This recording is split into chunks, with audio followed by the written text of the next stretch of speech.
तो इस क्वेश्चन में क्या कहा है, क्या परवलय y² बराबर 4x की जीवा y plus 2x minus 12a बराबर 0 इसकी अविलंब है ना। तो ये परवलय है और ये क्या है, रेखा है। तो अगर रेखा y equal to mx plus C परवलय y² बराबर 4ax की अविलंब है ना। तो कंडीशन क्या था, अविलंब होने के लिए condition c is equal to minus 2am minus am cube ना। तो अब c की वैल्यू क्या होगी, अब तो यहाँ से बनाना पड़ेगा। ये था इसका फार्मूला। तो पहले हम लोग यहाँ चेक करना है कि अविलंब है कि नहीं है। कौन, जीवा। हाँ, जीवा भी तो रेखा होती है। तो अब यहाँ से पहले जो जीवा दिया हुआ है इसको हम लोग कन्वर्ट करेंगे किस में, y बराबर mx प्लस सी टाइप का। तो हो जाएगा माइनस 2x प्लस 12a। तो फिर m बराबर क्या मिलेगा, माइनस 2, c बराबर क्या मिलेगा, 12a ना। तो अब अगर c बराबर इतना हो गया तो c की वैल्यू 12a है, हम लोग ये वैल्यू निकाल लेते हैं, minus 2am minus am cube. तो a की वैल्यू तो माइनस 2 है, यहाँ रखिएगा, सॉरी a की वैल्यू a ही है ना। हाँ, a की वैल्यू a ही है, a की वैल्यू a ही है, m की वैल्यू क्या है, माइनस 2। a की वैल्यू a है, m की वैल्यू माइनस 2। तो कितना हो जाएगा, 4a, वो कितना होगा माइनस में, तो प्लस का 8, कितना आ गया, 12a, जी किसके बराबर है, c के बराबर ना। इसका मतलब क्या हुआ, जो जीवा है वो परवलय की अविलंब है ना, इसलिए जीवा परवलय की अविलंब है।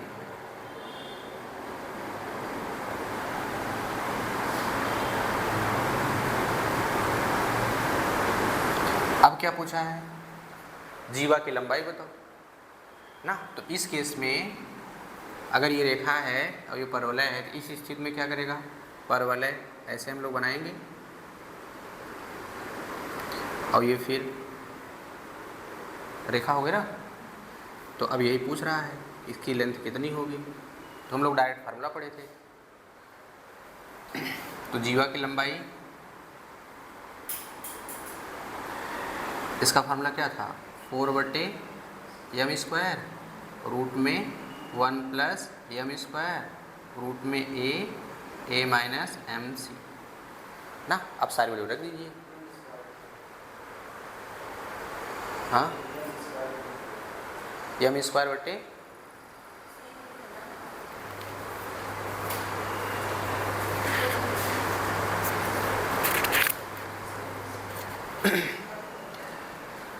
चलिए अब m की वैल्यू क्या है, माइनस 2, यहाँ रखिएगा। तो 4/4 आ जाएगा, ये हो जाएगा 1 प्लस 4। और यहाँ a की वैल्यू ऐसे ही रहेगा, क्या करें, c नहीं रहेगा, तो हो गया a, ये हो जाएगा प्लस इंटू 12a ना। अभी कैंसिल हो गया, रूट में 5, ये कितना मिल गया, 12 दूना 24 1 25, तो 25a², तो क्या मिल जाएगा 5a, 5 रूट में 5 ना। या फिर और लिखना हो फिर, या तो ऐसे रहने दीजिए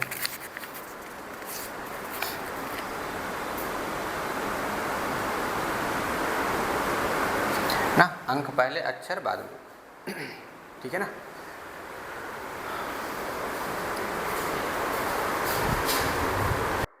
अब देखिए इसके लिए हम लोग डायरेक्ट फार्मूला नहीं अप्लाई कर पाएंगे ना।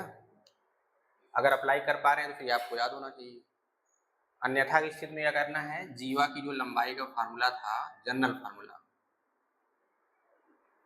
जीवा की लंबाई ना, उस सब के लिए काम करेगा, x2 minus x1 square root 1 plus M square ना। और यम क्या है? रेखा की पूर्णता। तो अब हम लोग क्या करेंगे, इसी फार्मूले का यूज करेंगे हमेशा। अगर मान लीजिए परवलय का याद है तो सही है, अगर उसका भी नहीं याद है तब क्या करना है कि हम लोग इस रेखा को इस रेखा सॉल्व करेंगे ना। फिर क्या निकाल लेना है? x2 minus x1। और फिर इसमें हम लोग यूज क्या करेंगे? मूलों का योग और मूलों का गुणनफल वाला ना। अब बाकी x2 या x1 निकालना आसान काम यहाँ से नहीं होगा। इसमें बोला है कि रेखा y इक्वल टू mx पर दीर्घवृत्त द्वारा, देखो रेखा पर दीर्घवृत्त द्वारा अंतःखंडित जीवा की लंबाई, यानी जो हम लोग यहाँ ग्राफ बनाएंगे वो रेखा ऐसी होगी। अब कह रहा है कि आप दीर्घवृत्त बनाइए, तो जब दीर्घवृत्त बनाएंगे तो यह दीर्घवृत्त क्या करेगा? यह दीर्घवृत्त क्या करेगा? इस रेखा y इक्वल टू mx को कट करेगा ना। वो देखिए यहाँ कट किया और यहाँ कट किया, यही हम लोग क्या निकालना है? जीवा ए बी या पी क्यू जो भी कर। ये तो है पूरी रेखा, लेकिन अब ये क्या हो गई? जीवा। अब इसी की लंबाई निकालना है ना। हाँ हाँ, मूलबिंदु से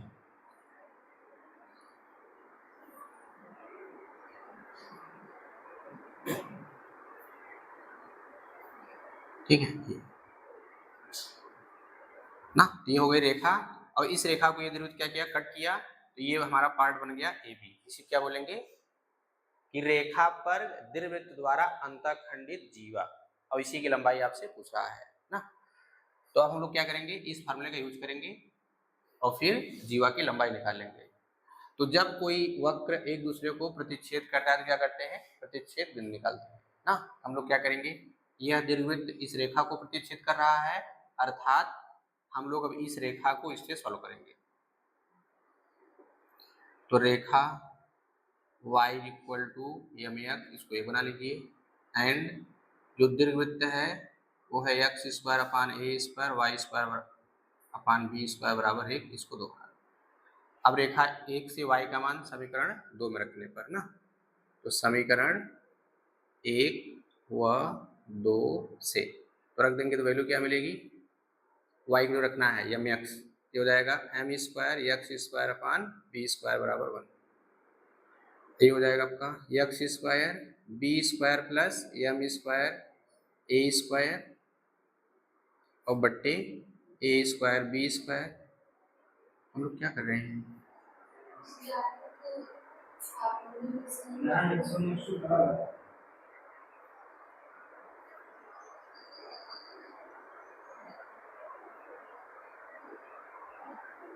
तो फिर ये वैल्यू आ जाएगी डायरेक्ट, तो क्या आ जाएगा? x2 स्क्वायर बराबर ए स्क्वायर बी स्क्वायर बट्टे B square M square A square. तो x बराबर क्या क्या आएगा? एक प्लस एक माइनस में आएगा, है ना। एक प्लस एक माइनस में आ जाएगा। ये हो गया ए बी बट्टे करड़ी में M square A square plus B square. एक का नाम दे दीजिए x1 और दूसरे का नाम दे दीजिए x2 ना। तो चाहे जिसको x1 x2 मान लीजिए, ठीक है, लेकिन लेंथ हमेशा क्या होता है? पॉजिटिव होता है ना। घटाएंगे तो क्या मिल जाएगा ना? माइनस मिलेगा या तो फिर प्लस मिलेगा, या फिर अब इसमें कहो कि जो ज्यादा हो उसको x1 मान लो, x2 मान लो, जो कम है उसको x1 मान लीजिए।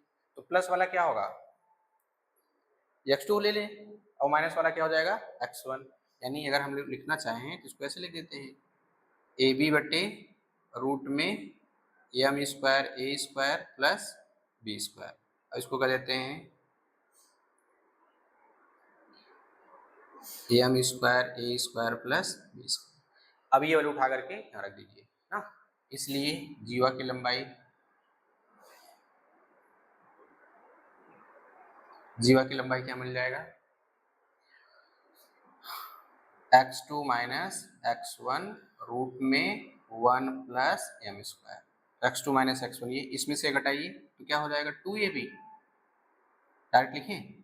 लिखो चलो, इसमें से घटाइए तो ए बी बट्टे करड़ी में M square A square plus B square, अब माइनस माइनस प्लस हो जाएगा, ए बी बट्टे square root M square A square plus B square yes root में 1 प्लस बी स्क्वायर, ये क्या मिल जाएगा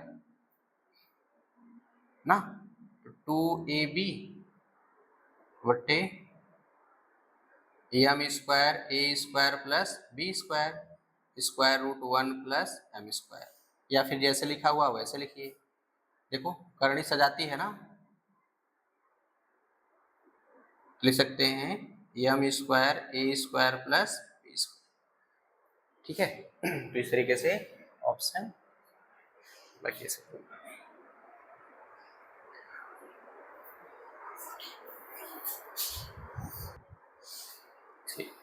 अब नया क्वेश्चन है तो फिर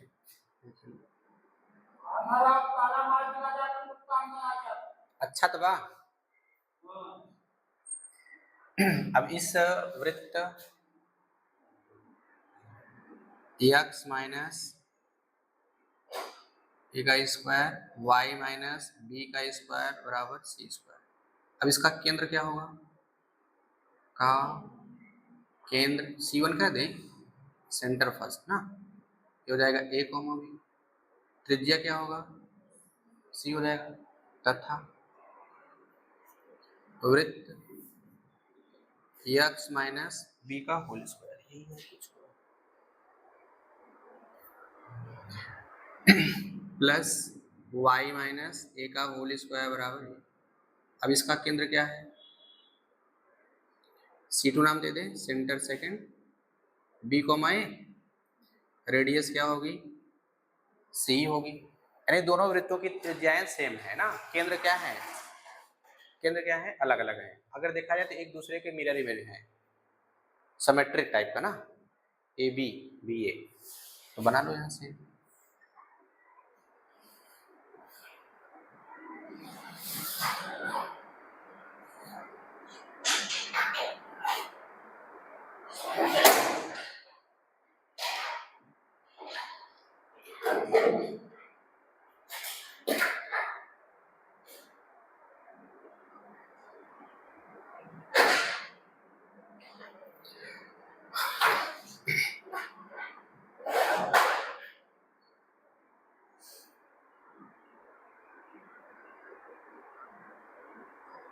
यही है जीवा ना, अब नाम लेते हैं कि ये ए और बी इनका कटान बिंदु है,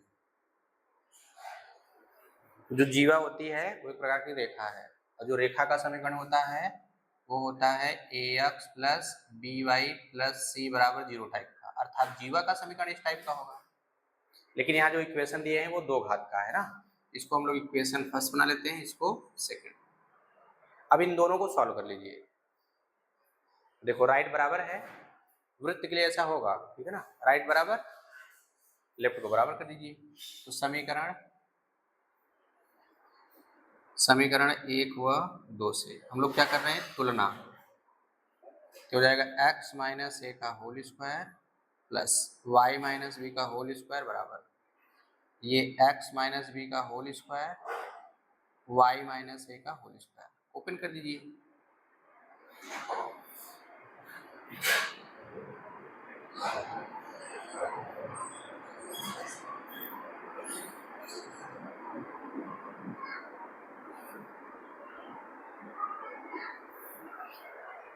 ना, ठीक है। अब देखिए X square Y square cancel, A square cancel, B square, अब एक्स को कलेक्ट कर लीजिए, एक्स यहाँ है तो यहाँ है, इधर लाएंगे तो क्या मिल जाएगा, एक्स कॉमन ले लीजिएगा ना, एक्स कॉमन ले लेंगे तो आपको मिलेगा 2b माइनस, फिर ऐसे इसको ही ट्रांसफर करिएगा तो माइनस कॉमन लीजिएगा ना, ये भी बन जाएगा 2b माइनस 2a y बराबर 0, सही है, हाँ 2b माइनस, अब देखिए इससे डिवाइड कर दिया जाए, x माइनस y बराबर 0, ये किसका इक्वेशन आ गया? इस जीवा का। इस जीवा का जो इक्वेशन आपको मिल गया वो है x माइनस वाई बराबर 0, अर्थात ये मूल में से जाएगा। अगर हम लोग कार्तीय तल पे बनाएंगे ना, फिर रेखा ऐसे, यानी तब ये ऐसे होगा, फिर ऐसे खींचेंगे, है ना। अच्छा, इसका सेंटर, ये सेंटर सेकंड हो गया। सेकंड वाला क्या है? b, a। ये क्या होगा? C1 a, b। और ये क्या होगा? त्रिज्या होगा कि नहीं होगा? है ना। जरूरी का स्पर्श ही करे। तो ये मिल गया C1 ये। अब हमको निकालना क्या? जीवा की लंबाई। ये अगर देखा जाए कि ये वृत्त के केंद्र से जीवा पर डाला गया लंब, ये क्या होगा? सी होगा कि नहीं? अगर ये पता हो जाए तो काम हो जाए, है कि नहीं। अगर ये पता हो जाए हम लोग पाइथागोरस प्रमेय लगा देंगे, ये मिल जाएगा, इसका दुगुना कर देंगे, ये भी आ जाएगा, है ना। वृत्त के केंद्र से जीवा ही तो है। देखिए ये क्या है? इस वृत्त की जीवा है, और ये क्या है? इस वाले वृत्त की जीवा है। उभयनिष्ठ हो गए ना। तो वृत्त के केंद्र से जीवा पर डाला गया लंब जीवा को समद्विभाजित करता है। अगर हमको AM मिल जाए, दुगुना कर देंगे, ए भी मिल जाएगा। अब AM निकालो, कैसे निकालो? तो AM तब आएगा जब ये C1 यम आ जाए, है ना। अगर ये मिल जाए तो पाइथागोरस में लगाएंगे ना, कर्ण कवर बराबर लंब कवर धन आधार कवर। ये निकालिए, ठीक कैसे निकालोगे? हाँ, दो बिंदु, कई यहाँ बिंदु पता है? अच्छा, ये पता है, तो दूरी निकाल लेंगे तब आधा कर दें। हो सकता है कि ये इन दोनों का मिड पॉइंट हो। हाँ ना, ये पता ही नहीं होगा आधा होगा कि नहीं होगा। कोई दूसरा टेक्निक बताइए। हाँ, ए क्यों?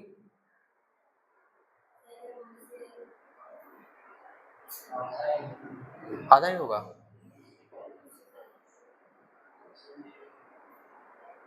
लेकिन कोऑर्डिनेट सिमेट्रिक हम बोले ना, मिरर इमेज होता तब मिड में होता ना।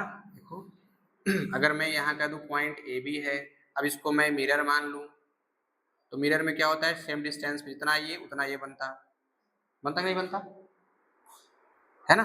लेकिन ये मिरर थोड़ी ना फ्लिप कर गया है, बस केवल इंटरचेंज हुआ है, तो मिड पॉइंट होने का कोई चांस नहीं है ना। इसलिए अगर होगा फिर हम लोग दूसरे तरीके से चेक कर लेंगे है कि नहीं है ना।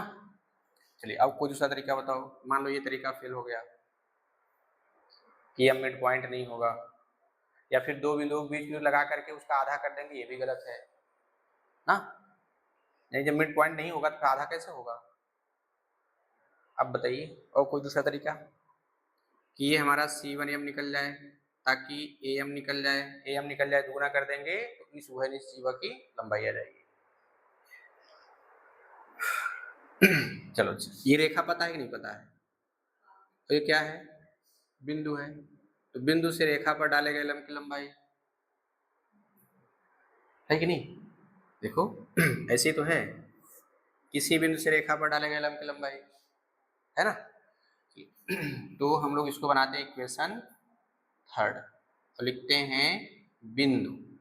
अब बिंदु चाहे जो ले लेना, चाहे आप इससे ले लो चाहे इससे ले लो, हम C1 ले लेते हैं, जो मर्जी करे वो ले लेना। से रेखा 3, अब रेखा 3 माने जीवा हो गए ना, रेखा 3 पर डाले गए लंब की लंबाई, नाम क्या देते हैं? C1M बराबर। अभी पॉइंट रखेंगे तो क्या मिलेगा? A माइनस बी बट्टे करणी में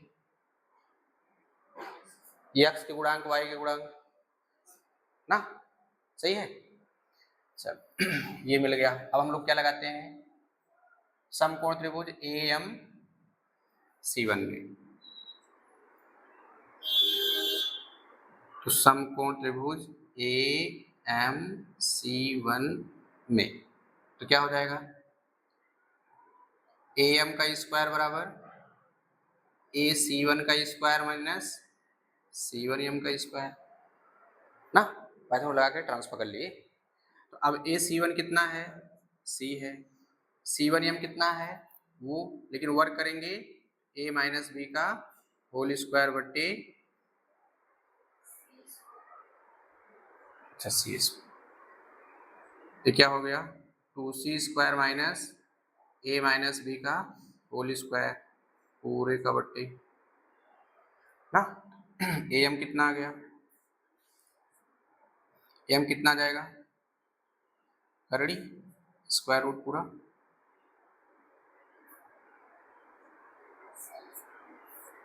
ये हो जाएगा 2c स्क्वायर माइनस ए माइनस बी का होल स्क्वायर बट्टे 2 ना। हमको क्या चाहिए, जीवा की लंबाई ना, लिखिएगा इसलिए उभयनिष्ठ जीवा की लंबाई, उभयनिष्ठ जीवा की लंबाई, तो हम लोग क्या लिखेंगे ए बी बराबर कितना 2am, 2 ऐसे लिखिए करड़ी में, तो क्या लिखेंगे 2c स्क्वायर माइनस ए माइनस बी का होल स्क्वायर, लेकिन ऑप्शन में देखो बाहर 2 नहीं है क्या, तो क्या करें 2 का अंदर गुणा कर दें, तो ये 2 जो बाहर है अंदर किस टाइप में रहा होगा 4 के रूप में, तो 4 का गुणा कर दीजिए, ये क्या हो जाएगा, और 2 से यहाँ कट भी जाएगा तब जब 4 अंदर जाएगा, तो 2 का गुणा करेंगे तो 4c स्क्वायर माइनस 2 ए माइनस बी का ना। तब देख लो यहाँ से जीवा की लंबाई निकालने का तरीका कुछ अलग ही है ना। तो सर्कल में थोड़ा ध्यान रखना है, सर्कल को छोड़ करके अगर परवलय द्विविध तत्परवलय आता है फिर सब में लॉजिक वही लगाइए x2 माइनस x1 रूट में 1 प्लस एम स्क्वायर की तरह ना। इसलिए ऑप्शन कौन सा है 4c स्क्वायर माइनस, ये पहला वाला ना, बस देखो थोड़ा मोड़ा परिवर्तन है बस। अब ऐसे और क्वेश्चन है ना,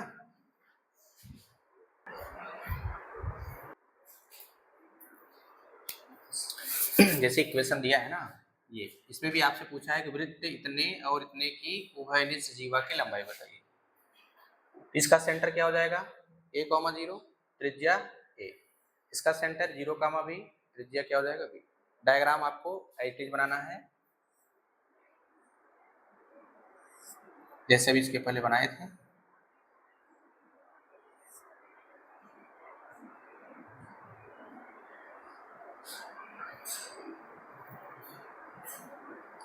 ना उभयनिष्ठ जीवा यही है, इसका सेंटर क्या हो गया, इस वाले का सेंटर आपको मिल जाएगा a,0, इसका मतलब ये x अक्ष पर है धन दिशा में ना, अगर डायग्राम पे जाएंगे तो ये क्या होगा, चलिए हम लोग ऐसे बना लेंगे, ये है 0,b यानी ये y अक्ष पर है ना। तो उभयनिष्ठ जीवा यही है, तो सर्कल 1 और सर्कल 2 इन लोगों को हम लोग क्या करेंगे सॉल्व करके एक्स स्क्वायर वाई स्क्वायर का टर्म हटा देंगे ना। जैसे हटाएंगे फिर से वही काम, जीवा मिलेगा। अच्छा त्रिज्या इसकी पता है ए होगी, यहाँ इसका क्या होगा बी होगा, दिया है ना, तो चाहे इसमें लगा लेना कोई दिक्कत नहीं है। तो हम लोग इससे इस पर डाले गए लंब की लंबाई ये निकाल लेंगे और फिर पाइथागोरस में लगा करके फिर सॉल्व कर लेंगे ना। लेंथ फिर इसकी आएगी, अब हम लोग कर देंगे इसका दूना, उभयनिष्ठ जीवा की लंबाई आ जाएगी ना। तो फिर इसमें से आंसर बता दूं चलो फिर कर लेना, वैसे इसका आंसर यही है, ठीक है सॉल्व कर लीजिएगा।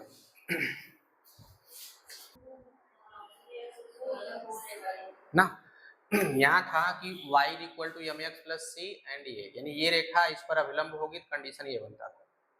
अब जो ये क्वेश्चन दिया हुआ है इसमें और इसमें क्या अंतर है, केवल x और y का इंटरचेंज, ना। अच्छा, ये तो अविलंब होने का कंडीशन था, लेकिन इक्वेशन क्या होता था, y is equal to M X minus 2am minus M A cube, अविलंब का ना। ठीक है ना, ये अविलंब होने का इक्वेशन था, किस पर, इस पर, किस पॉइंट से, minus 2am minus M cube, ये था पॉइंट ना। अविलंब होने के लिए अविलंब वाला पॉइंट क्या था, अच्छा एम स्क्वायर, अच्छा माइनस 2am, तो इस पॉइंट पर अविलंब का समीकरण परवलय का ये होता ना। तो यहाँ देखो ये जो है ना क्वेश्चन दे रखा है कि ये जो रेखा है इस परवलय की अविलंब है ना, इस परवलय की अविलंब है, क्वेश्चन ने ऑलरेडी दे रखा है। तो अब हम लोग क्या करेंगे, हम लोग अपने से निकालेंगे ना। तो जो इसका अविलंब आएगा ये और ये ओवरलैप कर जाएंगे, होंगे ना। देखो ये क्वेश्चन दिया है तो हम लोग निकालेंगे, तो हम लोग का जो अविलंब आएगा वो भी उसी पे जाकर ओवरलैप करेगा ना, अलग अलग तो हो नहीं सकते, एक पॉइंट पर दो अविलंब खींच पाओ। तो इस वाले इक्वेशन और इस वाले इक्वेशन में केवल एक ही अंतर है, इंटरचेंज का, है ना। तो हम लोग ऐसे कर सकते हैं क्या कि जो इक्वेशन इसका आया था अविलंब का, उसी में x के स्थान पे y के स्थान पे x कर दें, है कि नहीं। तो हम लोग यहाँ लिखते हैं कि चूंकि परवलय y स्क्वायर बराबर 4x की अविलंब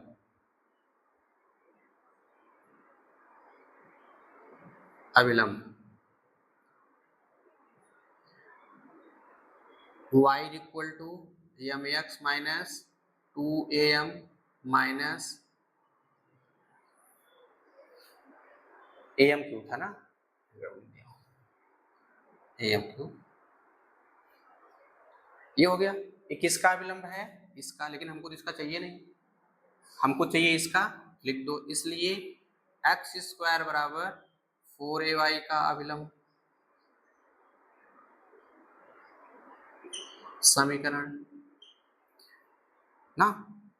क्या करेंगे, x बराबर y तथा y बराबर x रखने पर प्राप्त होगा, किसमें, इस वाले में रखिए, x का स्थान पे क्या रख, y का स्थान पे x और x का स्थान पे क्या रखेंगे y, ये हो गया।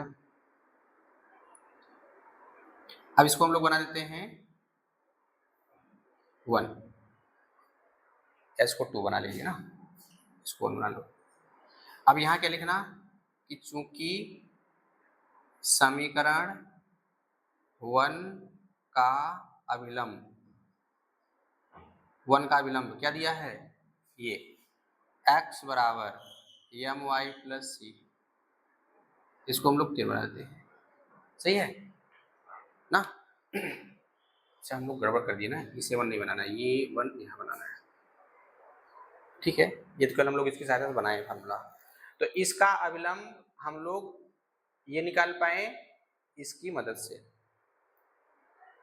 ये अविलंब हम लोग निकाले हैं। अब क्वेश्चन ने कहा है कि इसका अविलंब ये है, तो ये और ये कैसे होंगे, समपाती ना, या दोनों एक जैसे होंगे।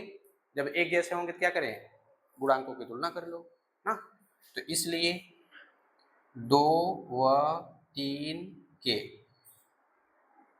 गुणांकों की तुलना करने पर, जब तुलना करेंगे तब क्या मिलेगा, तुलना करिए, ये सब सेम चल रहा है, तो c बराबर क्या आएगा, -2am माइनस am क्यूब ना।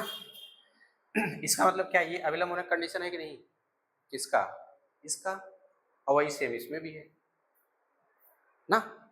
तो जो इसका आएगा अविलंब होने का कंडीशन, वही इसका भी आएगा अविलंब होने का कंडीशन, ठीक है। इसलिए इसको ऐसे आप याद रखें, कौन सा सही है, ऑप्शन प्लस डी। और फिर अगर मान लो चलो अगर मान लो हमको ये याद नहीं रहा तब क्या करोगे ना, इस तरीके से रटने वाली चीज हो जाएगी, है कि नहीं। जब हमको नहीं याद होगा, कुछ भी आइडिया नहीं है, तो अभिलंब निकालने का रूल क्या है? अभिलंब निकालने का रूल क्या है? कि स्पर्श रेखा मिलना चाहिए। अब स्पर्श रेखा कब मिलेगा? जब बिंदु मिलेगा। तो बिंदु नहीं पता है ना, तो मान लेना कि बिंदु क्या है, बिंदु हम लोग ले लेंगे x1, सही है। अब उसके बाद आप क्या करिएगा ना, फॉर्मूला लगाइए, y minus y1 minus 1 upon dy by dx x minus x1। इसका मतलब dy बाई dx का मतलब क्या है? जिस वक्र पर हम लोग अभिलंब निकालेंगे उस वक्र का अवकलन करेंगे और उसका निकाल लेंगे स्पर्श रेखा की पूर्णता, ठीक है ना। जो स्पर्श रेखा पूर्णता आएगी यहाँ रख करके निगेटिव साइन से व्युत्क्रम कर देंगे। और फिर जो पॉइंट हम लोग यहाँ मान ध्यान है x1 y1 माने हैं, ये विलुप्त होना चाहिए। अगर विलुप्त हो गया तो ठीक है, नहीं तो कहीं रिलेशन मिलेगा वहां से हटा देंगे। तो अब यहाँ से क्या मिल जाएगा? अभिलंब का समीकरण। अब अच्छा क्वेश्चन दे रखा है कि इसका जो अभिलंब है ये है ना, तो अभिलंब कहाँ से खींच रहे हैं? यहाँ से। ये पॉइंट इसको भी क्या करेगा?